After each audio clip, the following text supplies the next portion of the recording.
Hi folks, welcome back to the Tabletop's Edge and our last Blitzkrieg playthrough. We're still on the 16th of December, 1944, still rather early in the turn. So far the Germans have kicked off the attack by slamming into the 14th Cavalry Group and the 106th Infantry Division here. They managed to encircle most of the 106th Division on the Schnee Eifel. And several battalions now are in full retreat trying to escape the German onslaught. And the activation has passed back to the German side now.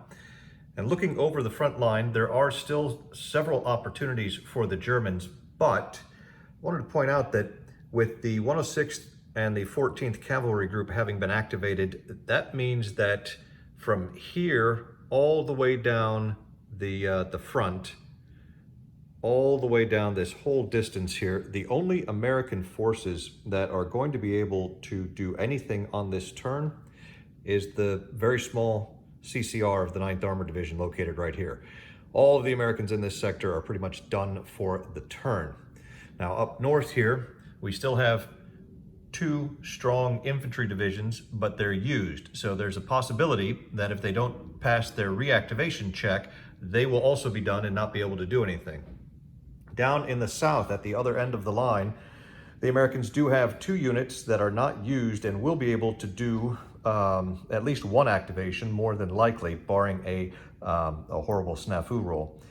The Germans do have some opportunities down here, and they want to preempt the American formations located down here. So I think what we're going to see is the Germans are going to activate some of their 7th Army formations, or a 7th Army formation at this point, to try to get the jump on the American defenders in the south. Now here we are at the extreme southern flank of the map and the battle. And this is the German 7th Army sector here. Its main task is going to be to screen the left flank of the German drive to the west. Now, one of the things that is a decision that you're going to have to face as a German player is how aggressive to be with your 7th Army units. They are mostly, if not entirely, infantry units of mediocre quality, and they will end up having to face quite a few good American formations as the battle progresses. As things start off, the Sauer River here forms the front line. And one school of thought says, well, just go ahead and have these guys take a fairly passive role, have them dig in and really just serve their role as a defensive block against American drives to the north. That will preserve the units, it will limit step losses from them. However, on the other hand, if you allow the Americans in really any of the sectors, but especially here in the south, to go without any pressure put on them, it's going to make their job a little easier in the end game. One of the things the Germans do have to worry about later in the game is an American drive from this southeastern sector to the north through the west wall here, and potentially cutting off the Germans a large quantity of German formations further out to the west. So it's a balancing act as to just how aggressive you're going to want to be down here. I tend to like to be as aggressive as I can early on and put the American in as many difficult positions as I can. And then at some point you're going to have to kind of rein it in and fall back into a more defensive, passive posture. But that is, I think, several turns in the future for now. You'll see in this sector, there are several bridges. There is one here at Minden, which is not going to open until the 19th. However, there's another bridge on this primary road through Echternach, which is a city. That's going to open tomorrow. And we also have an American battalion in a rather exposed forward position here. So if we act aggressively with the 212th, and preempt any 4th Infantry activation, we may be able to cut them off and do some damage to 4th Infantry. There's another bridge just west of Echternach, a couple of hexes, and that will also open on the 17th. Now the bridges are important because in order for an infantry unit to bring support with it across a prohibited river hex-side, you're going to need the bridges open.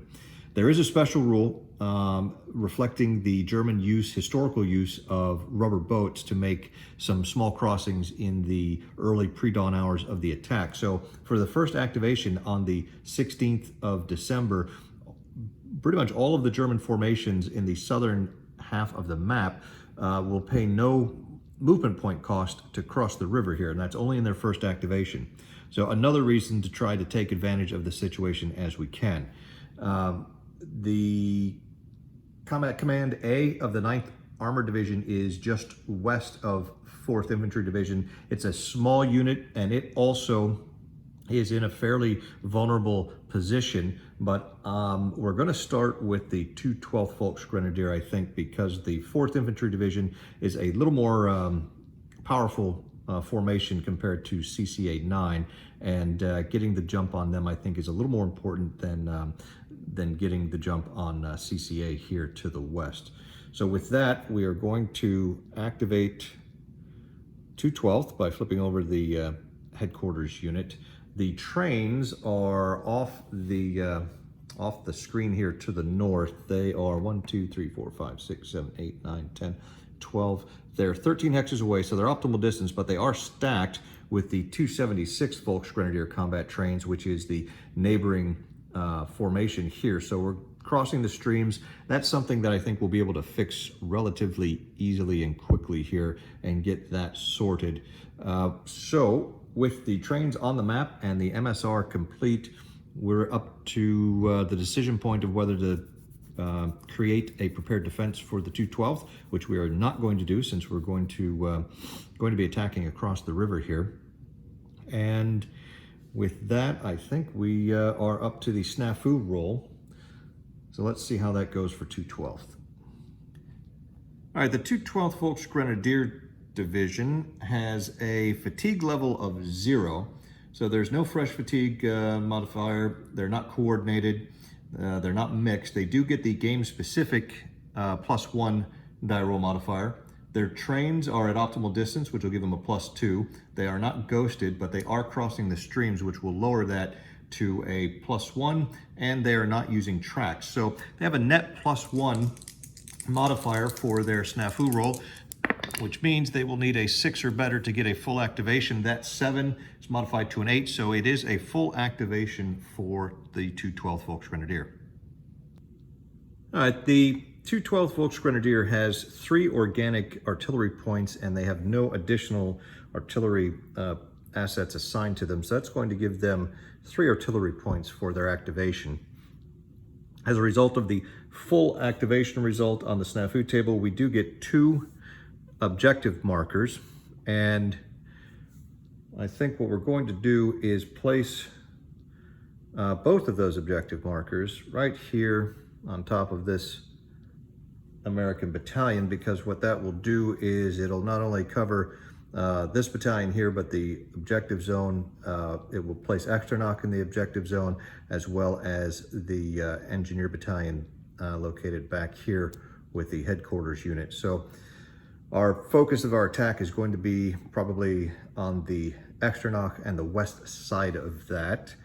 And now it is just a matter of moving into position to make some attacks.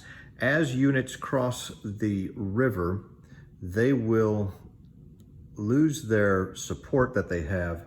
The 212th does have some red support in the form of a Stug battalion. However, they're unable to cross the river except at bridges.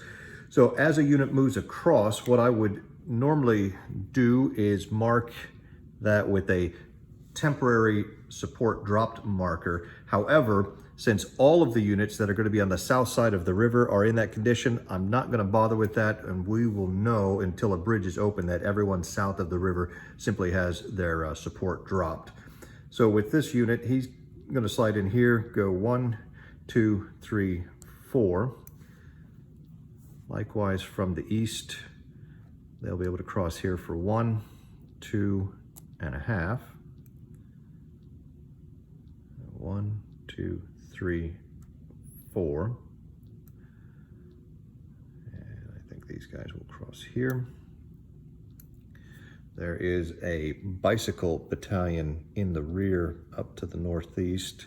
They're going to move up 1, 2, 3, 4.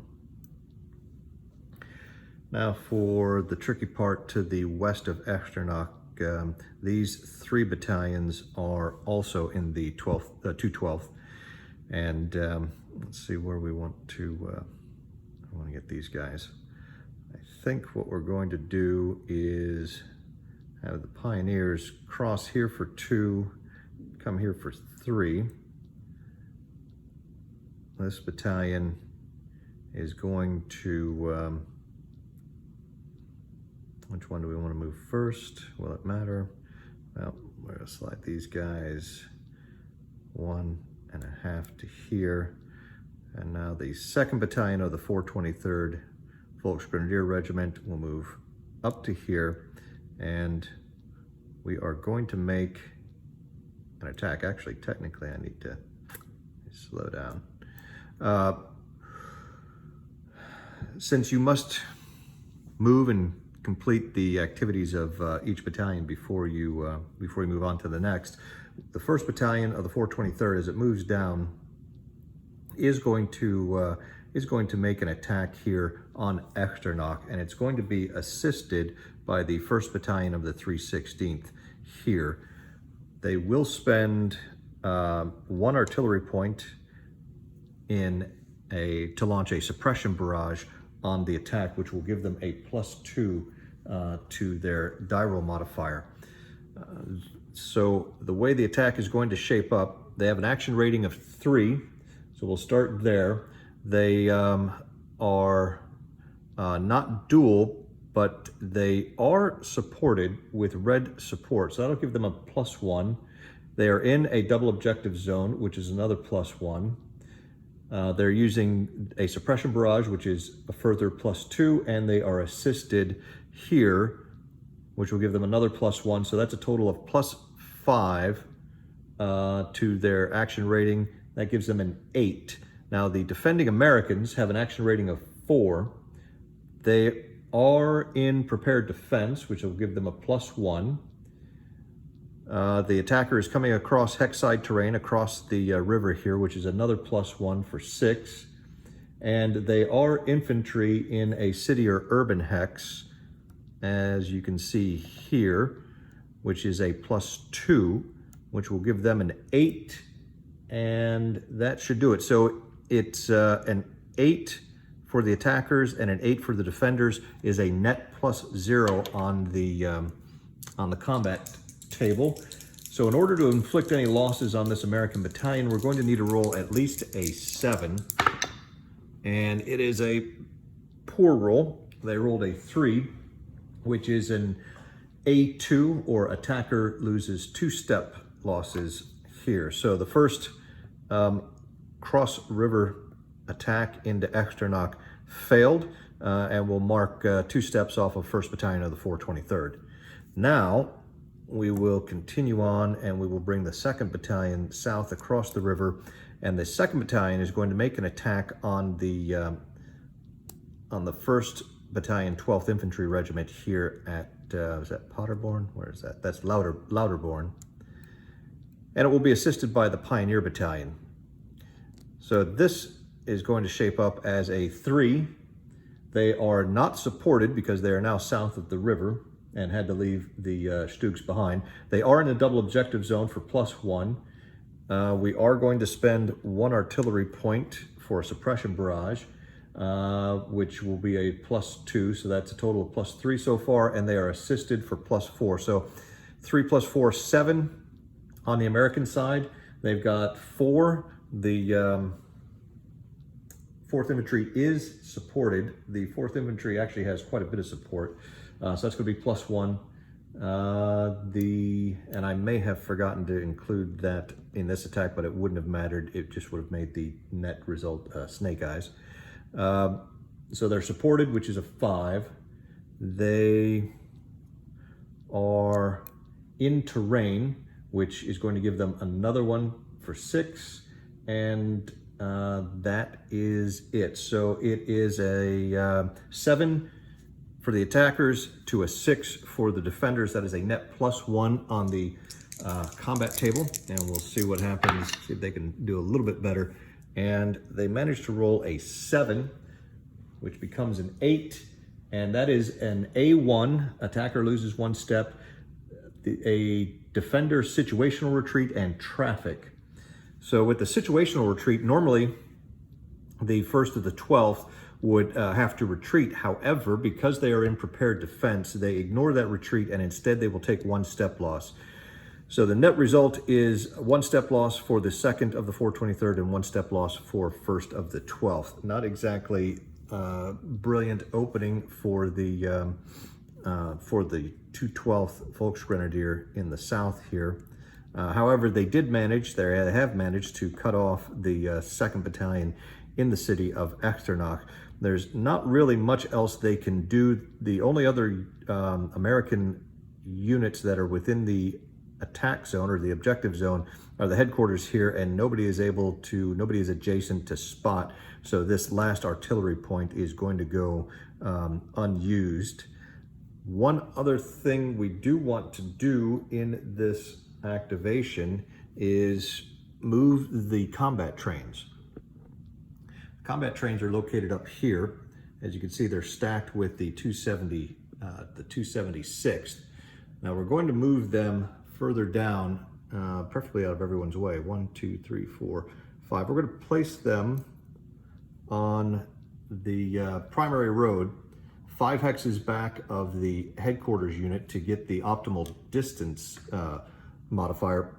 But because we moved them, they go into ghost mode, which will affect the next snafu roll.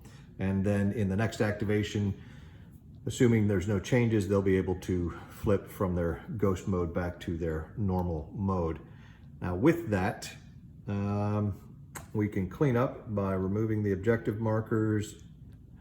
All of the support dropped for the units south of the river will remain, like I said, until a bridge is opened next turn. And I think that brings us up to the fatigue check. Now we launched 2 attacks, so on a 3 or less, the fatigue will increase for the 212th. It is a 4, so they dodge that bullet. They remain at fatigue 0, and here you can see the red support battalion that they have attached.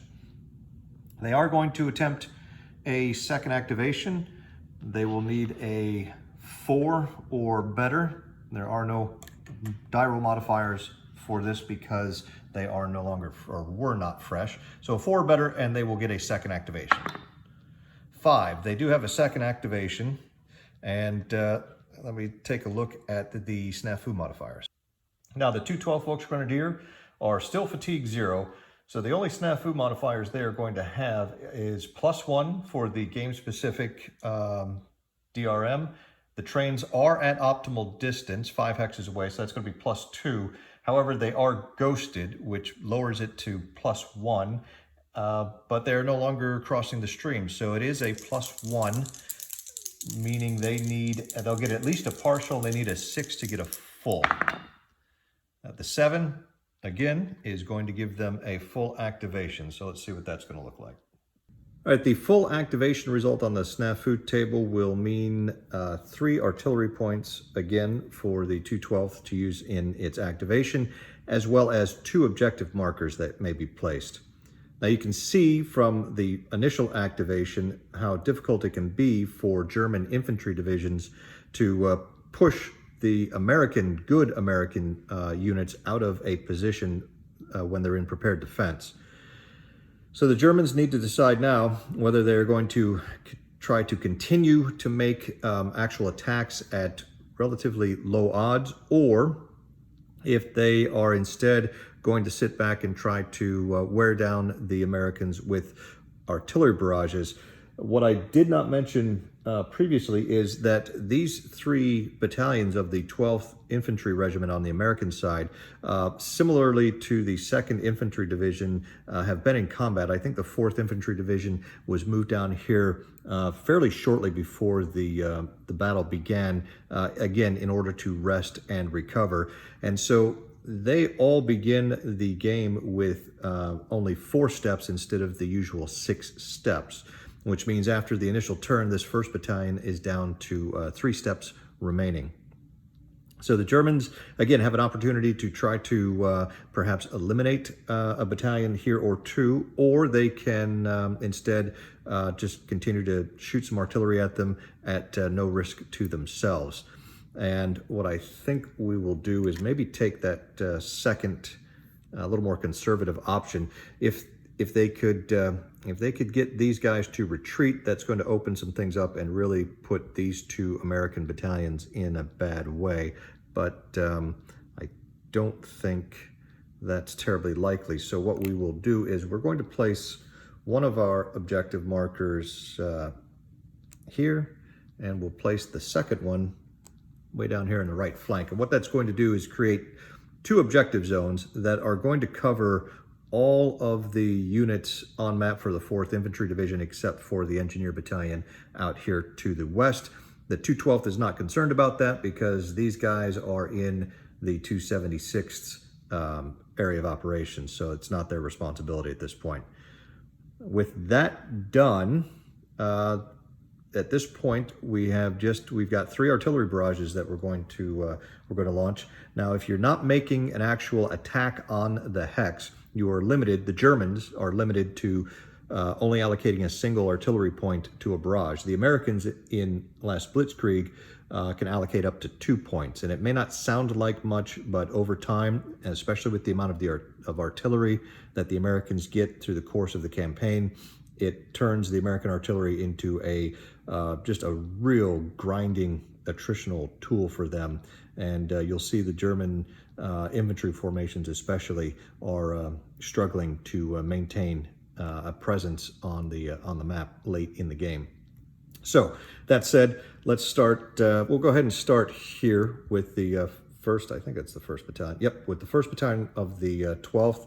We'll spend 1 artillery point, and they are in prepared defense. They're also in terrain. Both of those require a 4, 5, or 6 to get a step loss on the barrage table. So the first shot is a 3, which misses.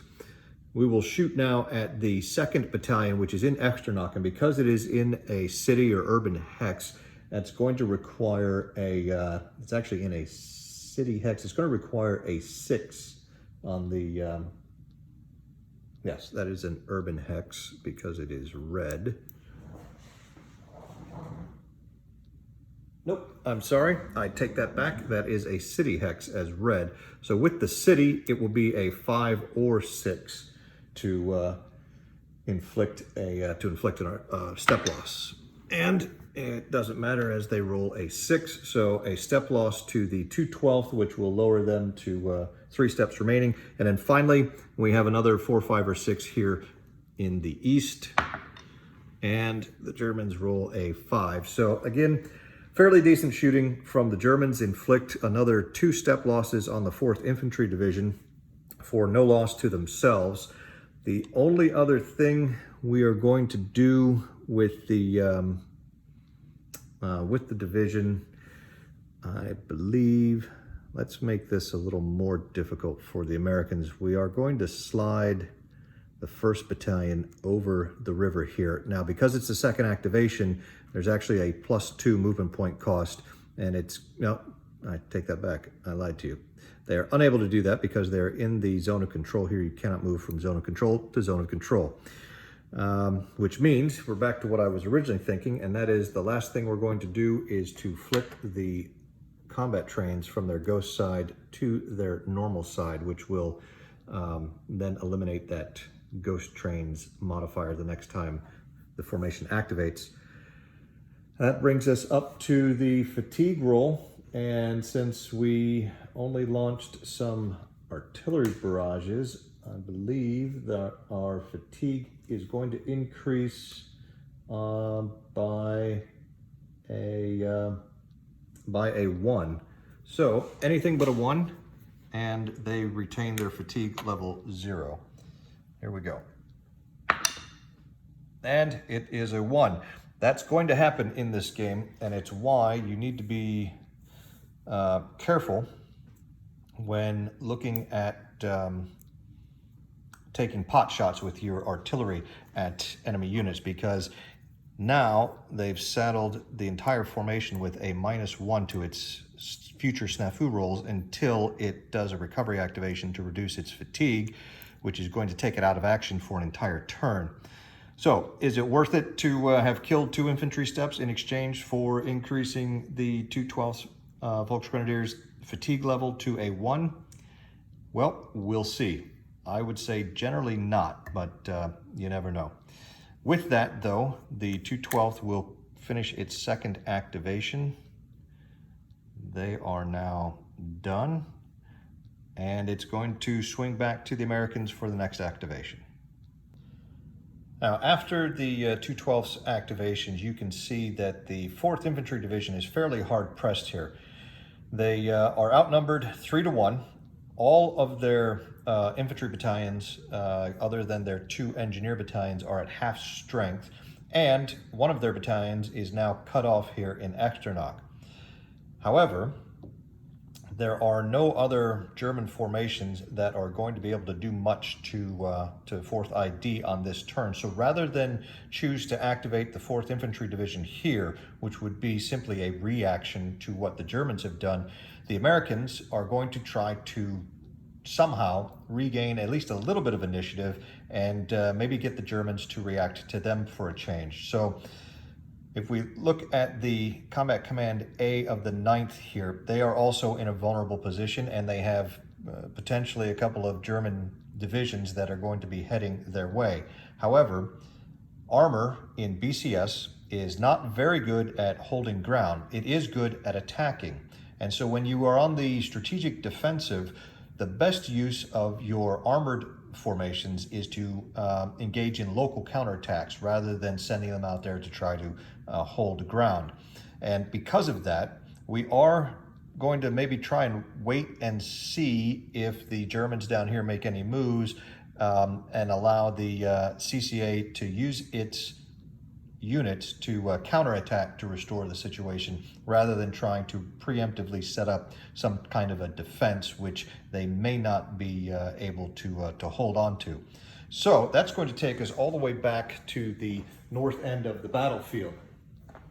And up here, we have both the 99th and the 2nd Infantry Division that we can attempt to activate or reactivate, as the case may be, since they're both used. But what I think we're going to do is attempt to reactivate the 2nd Infantry Division and try to get the bulk of the units that are up here, get them moving south and try to set up a defensive line or some kind of a defense in depth to make it harder for the Germans to break through. Because right now we've got just this single line here of the 99th. So with that said, let's see, we are going to need a 4 or better to activate the 2nd Infantry Division for its second activation. They are not fresh. In fact, they have a fatigue level of 1, which means there's no modifier to this die roll. 4, 5, or 6, and it is a 1. Again, that's not terribly unexpected. I've seen a lot of games where the 2nd Infantry Division fails to activate on the first turn here. Some of them end up being a little rougher on the Americans than other games, but they are now done. That was a very quick American activation, as they tend to be here on the 16th of December, and it switches right back over to the Germans now. The Germans are going to keep their activations in the south, and they're actually going to go with the 276th Volksgrenadier, which is the formation just to the west of 212th. They're going to do that because they, again, see some opportunities here in the south. You've got Combat Command A of the 9th Armored Division. There is the headquarters here and a single armored infantry battalion located in the village of Beaufort. And that's it between the Ernst Noir and the other stream here. The 4th ID has an engineer battalion at, I think this is Burdorf, which is fairly exposed. So the 276th is going to want to come across here and try and do some mischief before the Americans activate either of these two unused formations. Now, the 276 Volksgrenadier, the combat trains are on the map, and they were stacked with the 212th previously. They're located here, and they are in optimal distance from the headquarters unit, and they are also no longer crossing the streams. So we are not going to, with trains on the map and a complete MSR, we're up to the decision point on prepared defense, which we are not going to do since we're going to be in attack mode. This formation faces the same situation as the 212th. They do have 2 bridges in their sector right now, but they won't be open until the 19th and the 22nd, respectively. So any unit that crosses the river is going to have its support dropped. Now, interestingly, this particular formation is supported by one of the few battalions of 88 guns in the game. Those are standoff. They're very good standoff support units. So it'll be a shame to lose that as they cross the river here, but as the bridges open up, it's going to make this division very tough to deal with from an American armored point of view. Of course, that's assuming that we leave the 88s with this formation and don't reassign them to a formation in a little more important part of the battlefield. So with that said, no PD, we are not going to do a recovery activation since they are at fatigue level 0, which brings us right to the snafu roll. Fatigue 0, they're going to get +1 for the game specific and +1 for optimal distance, which gives them a +2. Other than that, nothing else applies. So a +2, they will need a 5 or better to get a full activation, and they roll a 7, which is good enough. So the full activation will give them 3 artillery points. They have no additional artillery assets assigned to the formation, and it will give them 2 objective hexes or objective markers. Now the decision is we've got 2 units that we would like to attack, but they're separated by quite a distance, which means we can't cover both of them with a single double objective zone. So the question is, do we split our objective markers, or do we focus the attacks on one side or the other to get that +1? Again, this is one of those little decisions that can potentially have long-lasting consequences that really make the BCS an interesting system. I think what we might be content to do is let's go ahead and the chances of this formation getting a second activation are very small since it needs a 6 on the reactivation check. So whatever we do in this first activation is likely to be all we're going to achieve for this turn. I'll tell you what, let's go ahead and seeing how the attacks in the 212th sector didn't go so well, we're going to get all the help we can get, especially considering that the action rating is only a 2 for this formation. So we're going to place both objective markers on Burdorf here and try to, at the very least, dislodge this U.S. Engineer Battalion and try to drive a wedge in between these 2 formations.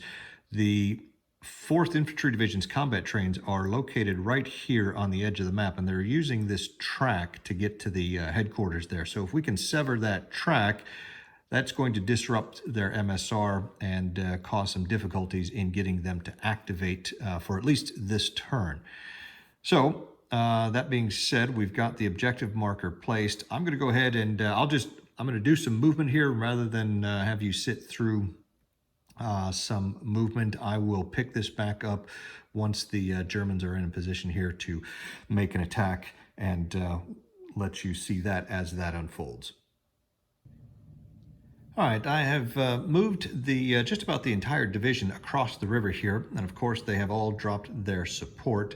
The headquarters has moved down to the riverbank here to extend its command radius, which is only a 6, not a very good command radius.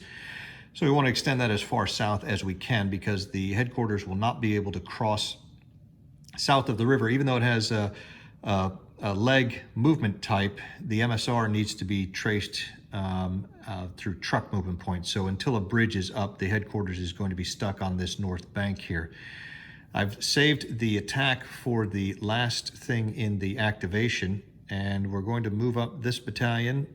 That's 2.5, there's 3, and the 1st of the 988th is going to be making an attack assisted by the 2nd of the 986th against the engineers here in Burdorf. Now the action rating is a 2. The unit is not dual, and it's not supported because it is south of the river and it's had to leave its heavy equipment behind. It is in a double objective zone, which will make it a 3. It is going to spend 1 artillery point for a suppression barrage, which will give it another +2. And it is assisted for another +1. So it's 2 + 4 is 6. The defender has an action rating of only 2. They are supported, so that's going to make it a 3. They are in a prepared defense, which makes it 4. And they are in a village, which makes it a 5. So we've got a 6 - 5. It's a +1 on the attack roll. And again, they're going to need a 10 to actually force this engineer battalion to retreat. They failed to do that, but they did get a 7. The 7 + 1 is an 8. This is going to be an A1, so the attacker loses 1 step, and a situational retreat for the defenders with traffic. Now, since the defenders are in prepared defense, they will not retreat. They will instead take a step loss. And since the attackers did not clear the hex, there's no traffic placed there. So it looks like an exchange here between the 1st Battalion of the 988th and the 159th Engineer Battalion, and they managed to hold on to Burdorf. Other than that, there's really no other use for the 2 remaining artillery points. This may have been, since the engineer battalion only has 3 steps, this may have been an instance where perhaps using the artillery, all 3 points as a destruction barrage to try to just simply blast the engineers out of existence may have been the better option. But that said, that's going to bring this activation to an end. So we will remove the objective markers, and we now need to make a fatigue roll. They made an attack, so it will be a 3 or less to increase their fatigue. The roll is in fact a 3, which brings their fatigue level up to 1. And now we're going to attempt to reactivate and get a second activation with the 276th here. And if they can, they should be able to cut, at least temporarily, the 4th Infantry Division's MSR. So they'll need a 6 to do this. And they roll a 4, which does not succeed. That then will end their activation for the 16th of December.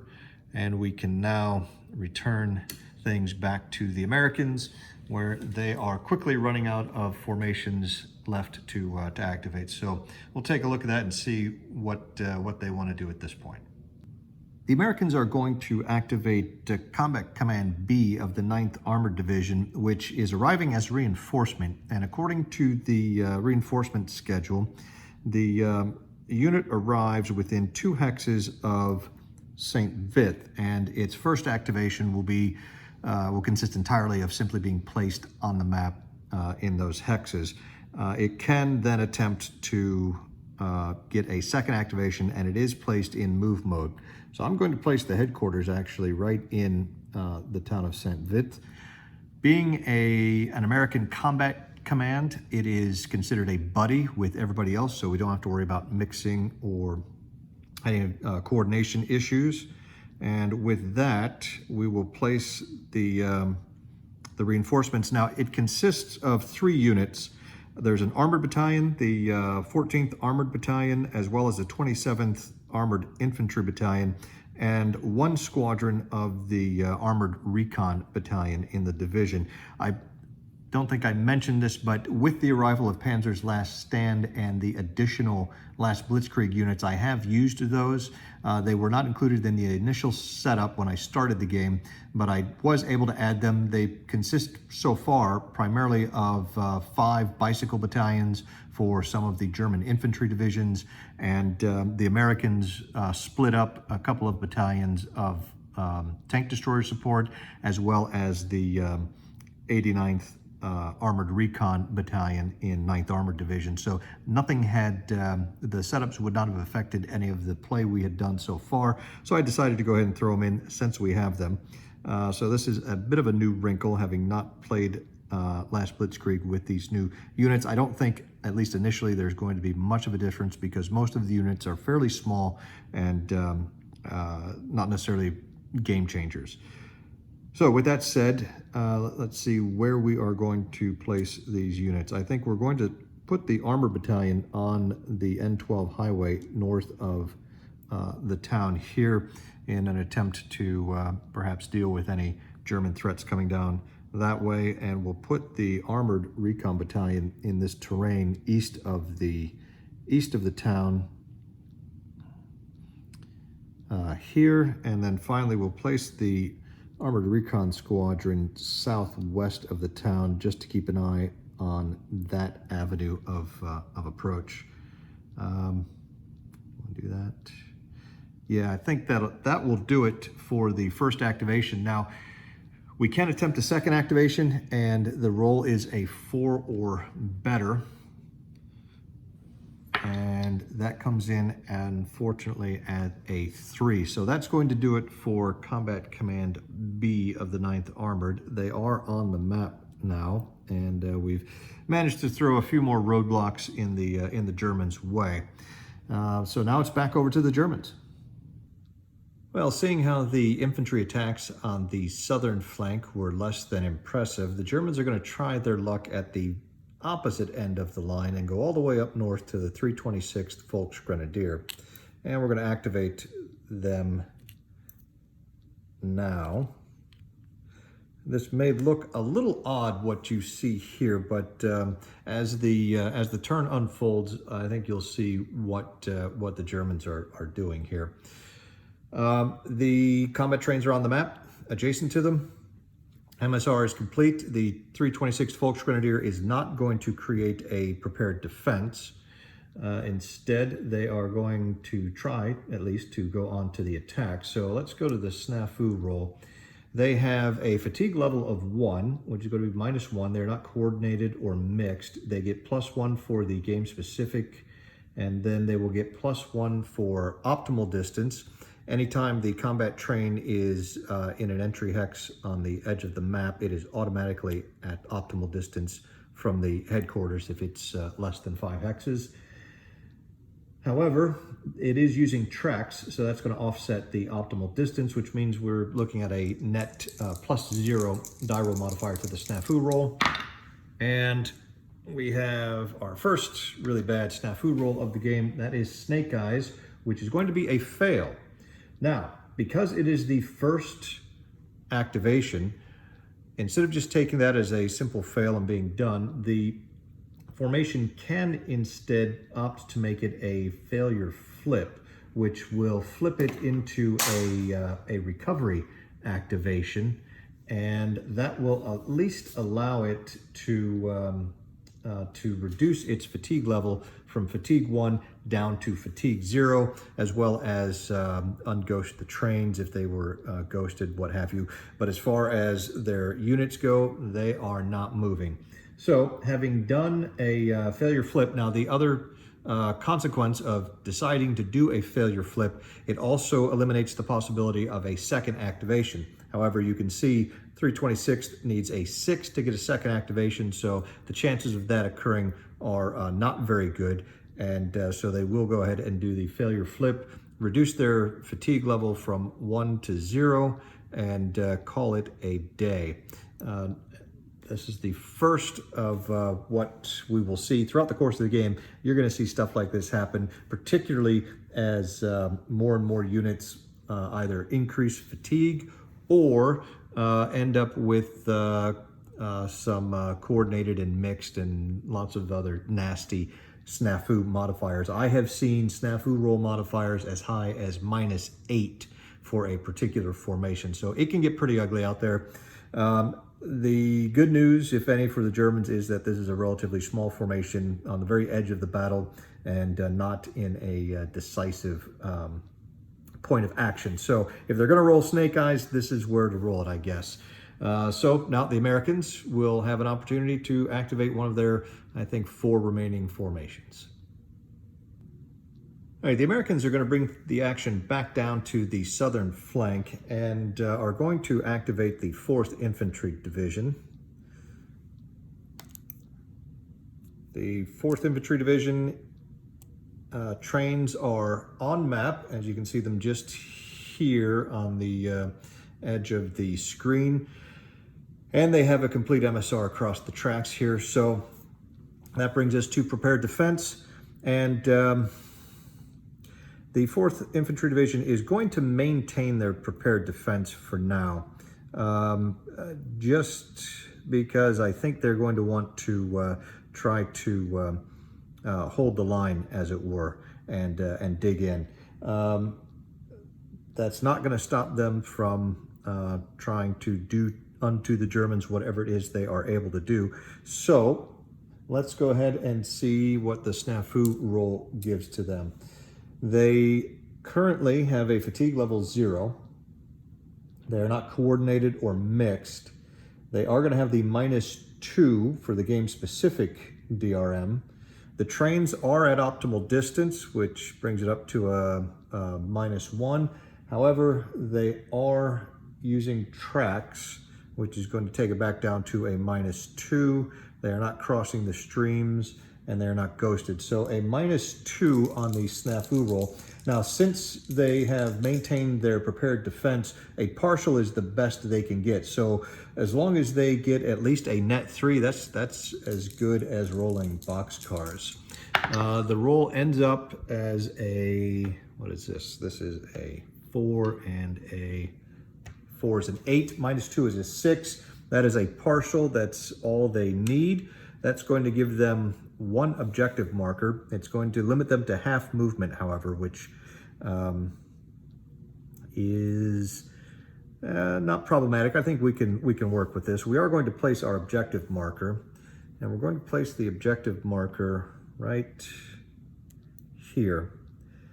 And the reason for that is that the 4th Infantry Division has a little bit of artillery. They have 2 artillery points organic to them. However, they also have assigned to them a total of 4 more artillery points for a total of 6. Now, because they're in prepared defense, that's actually going to be halved to only 3 points. So they're going to try and make the most of these 3 points that they've been allocated. What we're going to do, the big decision for 4th Infantry Division is, do we attempt to hold on to Echternach or not? As it is, this battalion is isolated, and it's going to begin taking step losses as a result of that at the end of every activation. Now, we can negate the enemy zones of control by getting an actual unit into that hex, which we could move the 1st Battalion back here for 1 and move them into here for 2, which would give them a safe path back to the headquarters this way. Or we can try and have them either attack their way out, which is unlikely because there are 4 units exerting zones of control in here, and they're not going to be able to clear all of those zones of control out to allow them to move out, which means they would have to resort to a voluntary retreat, which is going to inflict 1 step loss on them as it is. So if they decide to run, they're going to take some losses. If they stay, we need to open up a corridor to them. Otherwise, they're going to be taking some isolation losses. And that means kind of committing what troops we do have to a rather forward defense here. However, Echternach is excellent terrain, being a city. It also has a bridge, which is going to open up next turn. So the longer we can hold on to Echternach, the longer we deny the Germans the use of this bridge, which means that at least these units on this side of the river will not be able to get their support back. So we'll see how this goes. In previous games as the American, I've played this both ways, where we have tried to hold on to the city, and then other times where we've just cut and run. Today, I think we're going to try to hold on to the city, and we'll see how it works out for us this time. So to do that, we're going to slide the 1st Battalion over, and then we're also going to bring up the engineers here. I would have preferred to get the engineers into this hex, but they can't reach that hex with the half movement because this hex costs 2. Ideally, we'd have something, what I would prefer is a line that looks like this, but we don't have that, so we'll go with what we've got. We're going to leave the 159th Engineer Battalion out here in Burdorf for now, holding up the 276th. And you can see the zones of control here of the engineers do meet. So we do have a line, at least, of zones of control extending from the Ernst Noir all the way over to the edge here. It's a line, but it's not a very it's a very thin line right now. We are also, I think, we're going to go ahead and move these combat trains to try to get rid of that tracks modifier. Now, they will be ghosted as we move them here, but this will at least have us going down this primary road. That's going to bring us up to some artillery action, and the Americans, as I mentioned previously, can assign up to 2 points in a barrage against a hex in which they are not attacking. We're going to put 2 points on this little Pioneer unit out here. It only has 3 steps, and it is also located in the open. It is not in prepared defense, which means we merely need a 3 or better in order to inflict a step loss on them. I'm just going to roll both dice for both artillery points, and unfortunately, the shooting's not all that good. We got a 3 and a 1, so we did manage to inflict 1 step loss here, and with our final artillery point, we will go ahead and place it on the we're going to shoot at the guys that attacked us across the river here. We're going to shoot it at the 1st of the 423rd. Now, they are in terrain, so that means a 4 or better to get a hit. Let's see what we managed to do here. And the shooting's a little better there with a 5. So we've inflicted another step loss on 1st Battalion of the 423rd Regiment, which should bring them down to half strength here. So 2 step losses inflicted by 4th ID. We are still in a very sort of tenuous situation here, but we're holding for the moment. Obviously, they are going to need some reinforcements, and if they don't get those soon, they will, in all likelihood, have to abandon Echternach and try to figure out how to set up some kind of a line back here. The Germans have, if you may not have noticed, but there is a victory point hex here for the Germans. So one reason why the 212th is pushing hard this way. And then off to the map on the west side, the next hex, next entry hex over is also a German victory point. So there are a couple of victory point hexes down here on the south edge to entice the Germans to attack, which is what they have been doing.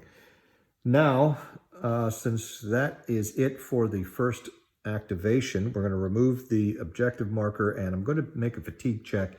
We placed an objective marker, which means a 1 will increase the fatigue, and similarly to the 276th, 4th ID unfortunately gets hit with a 1, which is going to raise their fatigue up to a fatigue level 1. Now, we are going to attempt to reactivate and get a second activation on these guys. There are no isolation effects because we are able to trace through here, out here, and back to the HQ. And they need a 4 or better to get that second activation, which they do. Now, with that, we're going right back to the snafu table. And last time we had a, let's see, they have a fatigue level of 1 now, so that's going to be -1. -2 more for the game specific is -3. Their trains are at optimal distance, which is brings it up to -2. They are ghosted, which makes it -3, and that's it. So at -3 now, we are maintaining our prepared defense. So again, a partial is all we're going to get, which means we need to roll a 6 or better. And we managed to do that with a 7. So another partial for the 4th Infantry Division, and it's going to be pretty much a repeat of what we did in the initial activation, although hopefully without increasing our fatigue levels that much. We are going to turn our combat trains over to their normal side, and we don't have the movement to get into Lauterborn, and we cannot move ZOC to ZOC. So we're going to stay right here and do pretty much exactly what we just did with our 3 artillery points. We'll have the engineers spot against these pioneers, and we're going to drop 2 points on them.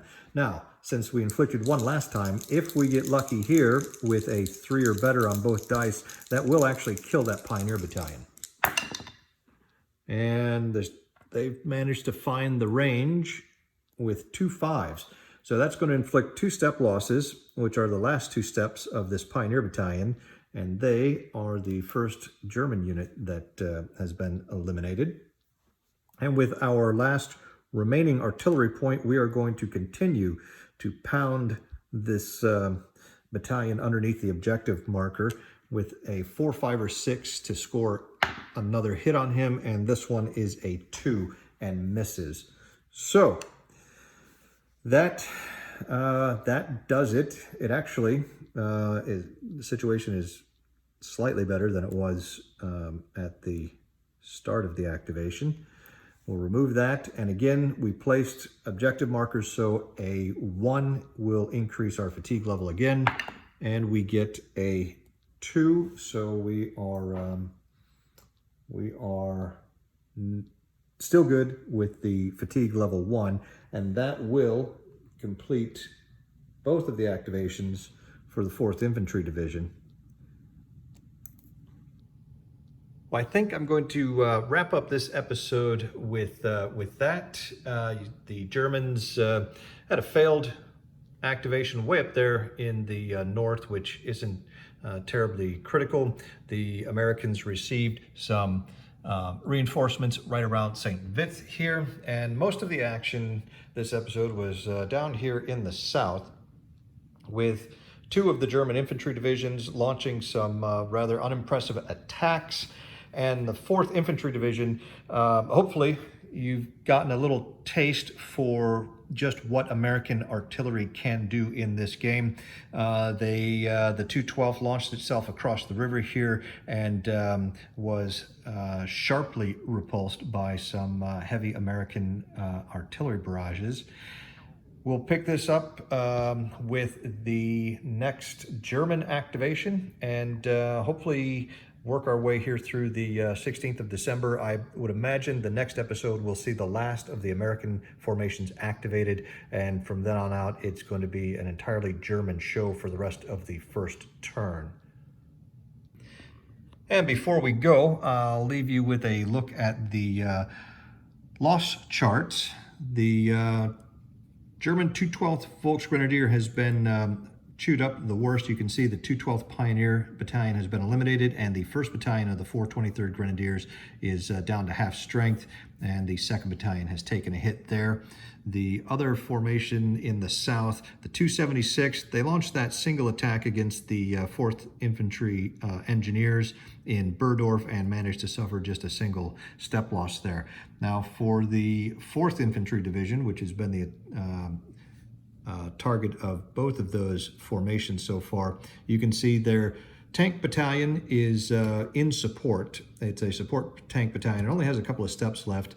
They have 2 other towed tank destroyer battalions. Those, as you can see, are also at reduced strength. Now, Task Force Luckett and the 22nd Infantry Battalions, 22nd Infantry Regiment battalions are going to be showing up as reinforcements here shortly, which leaves us with the 12th Infantry Regiment battalions that are on the map. You can see they are at half strength, and the 159th Engineers, which repulsed the attack at Burdorf, have also suffered a step loss. That's going to do it for today. Thanks for watching. Hope you're enjoying this. If you have any questions or comments about what you've seen in it, feel free to leave those below, and we'll see you next time.